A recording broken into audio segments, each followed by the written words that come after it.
तो ये सिलसिला बंद होना चाहिए।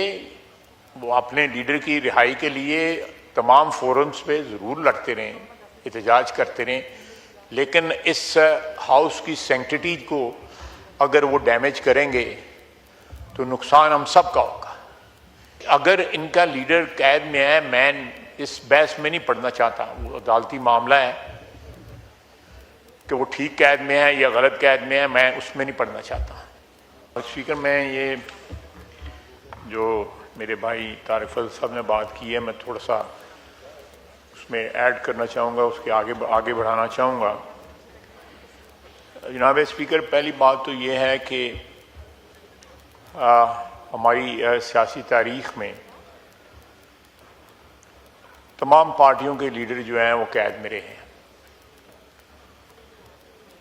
पीपल्स पार्टी की लीडरशिप कैद में रही, तवील अरसा कैद में रही, प्रेसिडेंट साहब आसिफ ज़रदारी जो है वो कैद में रहे। उसके बाद जो है मियाँ शहबाज शरीफ, हमारे मौजूदा वज़ीर आज़म, साबिक़ वज़ीर आज़म मियाँ नवाज शरीफ भी कैद में रहे, तवील अरसा कैद में रहे, जलावतन हुए। लेकिन हमने उन इश्यूज़ को ज़रूर, उनकी कैद के इश्यूज़ को या उनकी विक्टिमाइजेशन को जो है हाईलाइट किया, लेकिन हमने सिस्टम को जो है दाव पे नहीं लगाया, या इस हाउस की सैंक्टिटी जो है, इसका जो प्रोसेस है या प्रोसीजर जो है, उसको दाव पे नहीं लगाया। एहतजाज करते रहे, मुख्तलिफ फोरम्स को इस्तेमाल करते रहे, चाहे वो अदालती फोरम था या पार्लियामेंट का फोरम था, एजिटेट करते रहे। मैं इस तारीख में नहीं जाना चाहता कि मियाँ नवाज शरीफ के साथ जो है 2016-17 में क्या हुआ,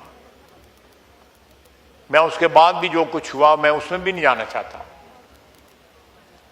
ये टोटल लीडरशिप जो है पाकिस्तान मुस्लिम लीग नून की, जिसमें मियाँ नवाज शरीफ, मियाँ शहबाज शरीफ, मरीम नवाज और सारी की सारी फैमिली के, इवन जो नॉन कॉम्बैटेंट जिस तरह कहते हैं, जो सियासत में नहीं थे या नहीं हैं, आज भी नहीं है, वो भी जेलों में चले गए।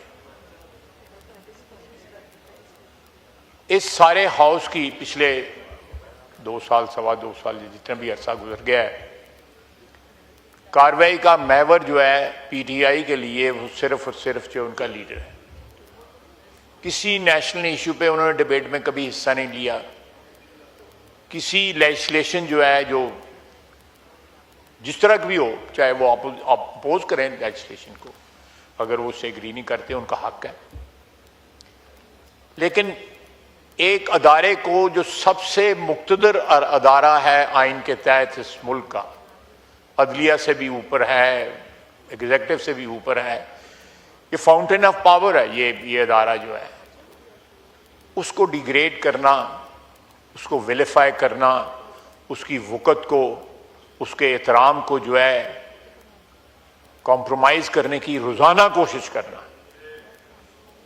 सिर्फ एक शख्स के लिए। जनाब स्पीकर, आपको भी पता है, मुझे भी पता है, सारी दुनिया को पता है कि इंसान तो आनी जानी चीजें हैं। आज हैं बड़े बड़े लीडर जो हैं, बड़े बड़े कदावर लोग जो हैं, वो दुनिया से चले गए। मैं अपने मुल्क की बात करता हूं। ये मुल्क जारी और सारी है अल्लाह के फजल से, और जारी और सारी रहेगा। हम नहीं होंगे, हमारी जगह को और हमारी आने वाली नस्लें आ जाएंगी। ये दुनिया की रीत है। ये जितनी हजारों साल तारीख है दुनिया की, उसमें यही होता है। बड़ी बड़ी हस्तियां जिनके लिए ये कायनात वजूद में लाई गई, वो दुनिया में ना रहे। तो ये अगर इनका लीडर कैद में है, मैं इस बहस में नहीं पढ़ना चाहता, वो अदालती मामला है कि वो ठीक कैद में है या गलत कैद में है, मैं उसमें नहीं पढ़ना चाहता। लेकिन disrupting this house, the process of legislation, disrupting the process of whatever is being conducted in this house is, I think, the cost of मैं कोशिश कर रहा हूँ कि मेरे ज़ुबान से कोई ऐसी बात ना निकले कि जिससे ज़्यादा विशिएट हो या माहौल जो है, लेकिन ये रवैया दुरुस्त नहीं है। ये उनके अपने लिए, अपनी पार्टी के लिए, अपने लीडर के लिए ठीक है, उनको कोई हदायत आती हैं, वो उन हदायत पे अमल करने की कोशिश करते हैं। हर शख्स जो है वो खड़ा होके जो है अपना हिस्सा डालने की कोशिश करता है।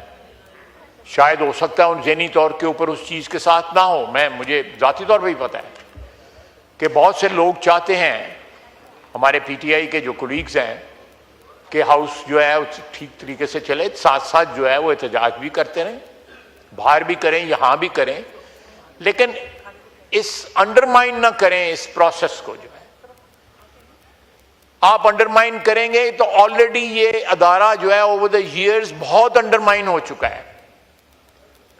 इसको बड़ी कारी ज़रबें लगाई गई हैं पिछले 70, 75, 76, 77 साल के अंदर।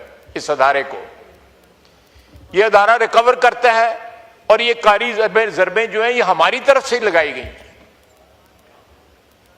अगर हमारी कमजोरियां ना होती तो कोई और बाहर से आके इसके अदारे को कारी ज़रब नहीं लगा सकता था या इसको मुज़म्मिल नहीं कर सकता था। ये इसके लिए हमें इंट्रोस्पेक्शन की जरूरत है, अपना जो गिरबान जो है उसको उसके अंदर झांकने की जरूरत है। अगर कोई ताना आज हमें दिया जाता है तो कौन है जो इस हाउस में जो बैठा हुआ है जिसके ऊपर वो ताना जो है वो फिट ना बैठता हो? कोई एक पार्टी बता दें, एक इंडिविजुअल बता दें।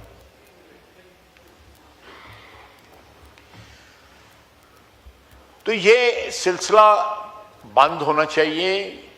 वो अपने लीडर की रिहाई के लिए तमाम फोरम्स पे ज़रूर लड़ते रहें, एहतजाज करते रहें, लेकिन इस हाउस की सैंक्टिटी को अगर वो डैमेज करेंगे तो नुकसान हम सब का होगा।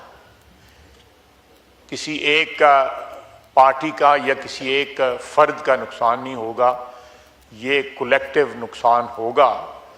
और अगर हमें इस हाउस को स्ट्रेंथ करना है, देनी है, अगर हमें कोई शिकवे शिकायत हैं या मीडिया को शिकवे शिकायत हैं या किसी और को लोगों को शिकवे शिकायत हैं कि ये हाउस जो है उसके पास स्ट्रेंथ नहीं रही या ओवर द ईयर ये कमज़ोर हो गया है, तो स्ट्रेंथ हमने देनी है।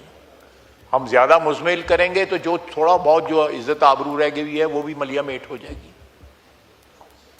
तो आई थिंक ये बेसिक एक बड़ी बुनियादी रिस्पॉन्सिबिलिटी है। यहाँ पे जितने भी मेंबर बैठे हुए हैं किसी पार्टी से तल्लुक़ रखते हो, एहतजाज ज़रूर करें, आपसे टाइम मांग लें, 10-15 मिनट 20 मिनट जो है तकरीरें कर लें, अपना रजिस्टर करवा लें, लेकिन disrupting the house, disrupting the process of legislation, जो हमारा बुनियादी हक है या बुनियादी फ़र्ज़ है, will ultimately undermine this house। एक तो मैं ये बात करना चाहता था